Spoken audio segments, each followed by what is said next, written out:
You ever look at a sunset and think, I could definitely pour that into a mold, only to end up with something that looks like a melted crayon in a puddle of muddy dishwater? Is that a confession, Tiger? Because your failed experiment shelf is looking a little crowded lately. I think I see three different shades of accidental sludge over there. That's the tuition shelf, Alex. Every single one of those gray-brown blobs represents a day I thought I was smarter than the physics of light. I spent 8 hours last Tuesday trying to get a perfect deep violet for a river table, and instead, I managed to create a color that I can only describe as bruised eggplant in a basement. It's the classic resin artist trap.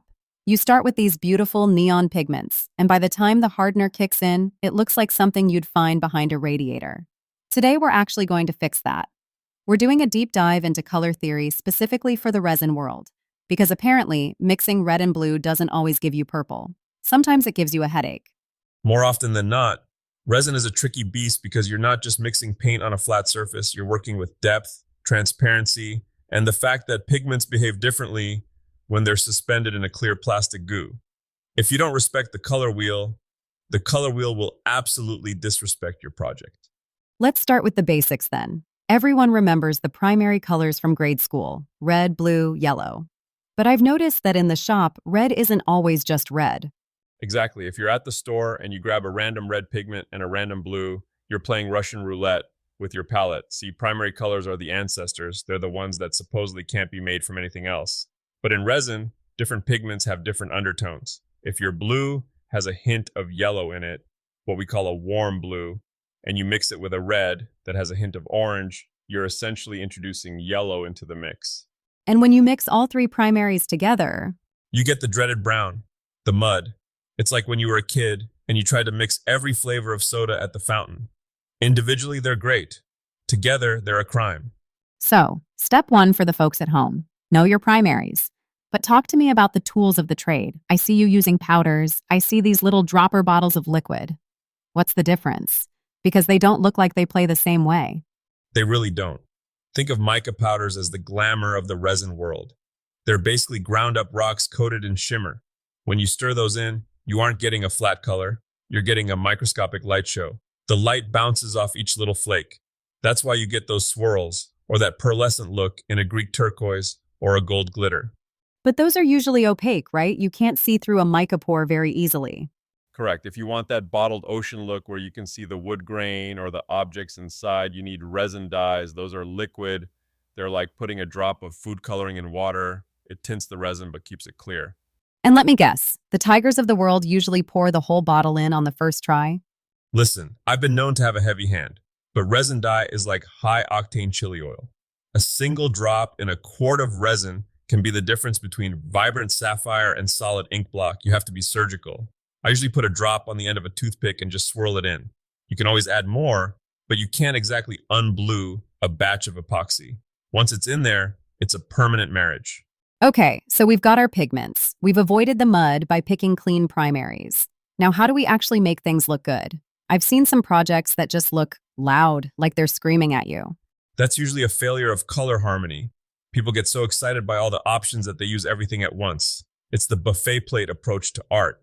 So what's the secret? How do you choose a palette that doesn't hurt the eyes? I usually lean on a few tried and true structures. The easiest is the monochromatic look.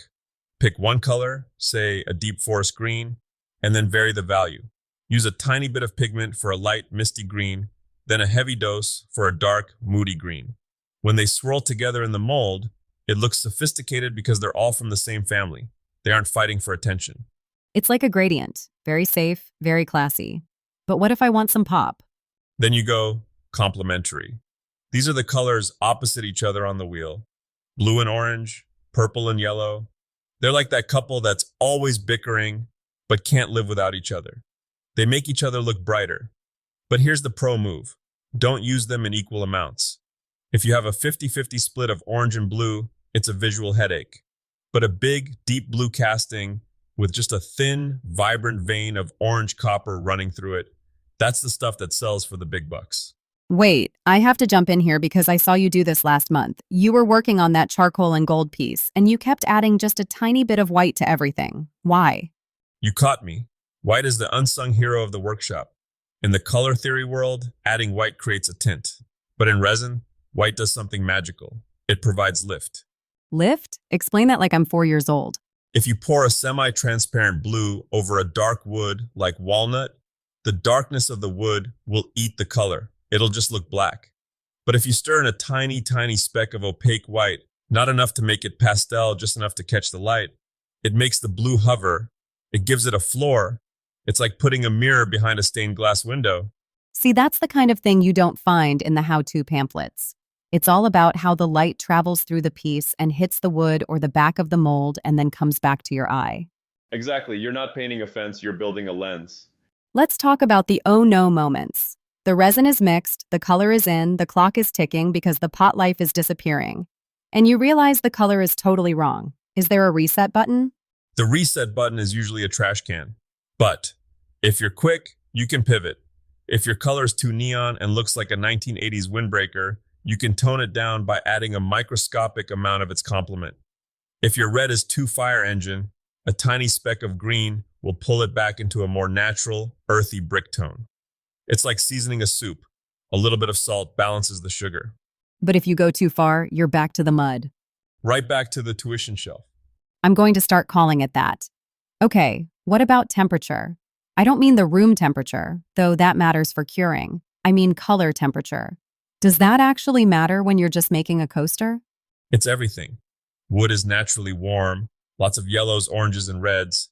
If you use a cool blue, one that leans towards purple, it can sometimes look a bit sterile or disconnected from the wood. But if you use a warm blue, one that leans toward teal or turquoise, it talks to the wood better. It feels like they grew up together. We've talked a lot about the art side. But your workshop is basically a lab. Let's talk science. I've seen people try to color resin with things they found in the kitchen. Pigmently and Rhonda Chase both emphasize using actual epoxy pigments. Why can't I just use acrylic paint or some old house paint? Oh man, I tried that once. Early in my career, I thought I was being clever. I used some water-based acrylic to save $10. The resin cured, sure, but it looked like it had a skin disease, bubbles everywhere, weird streaks. It was a disaster. Because water and resin are mortal enemies? They're like cats and vacuum cleaners. Resin is an oil-based chemical reaction. Water-based paints interfere with the molecular bonding. It can make the resin soft or bendy, or even leave it tacky forever. If you want to color resin, you use things that were born for resin. Mica powders, alcohol inks, or specialized liquid dyes. Even poor man's pigments like chalk pastels or certain spices, looking at you, turmeric, work better than water-based paint because they're dry. Wait, did you just say turmeric? You've been raiding the spice cabinet? Hey, don't knock it.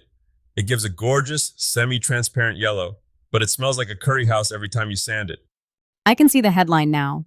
Tiger's Tables. They look great, but they make you hungry for tikka masala. There are worse reputations to have.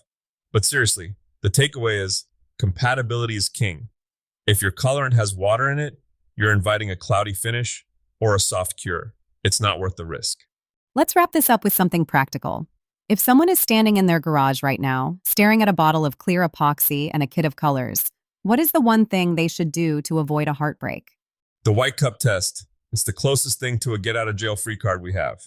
The white cup test? Before you pour that resin into your expensive slab of walnut or your intricate silicone mold, take a small white plastic cup. Put a spoonful of your colored resin in there.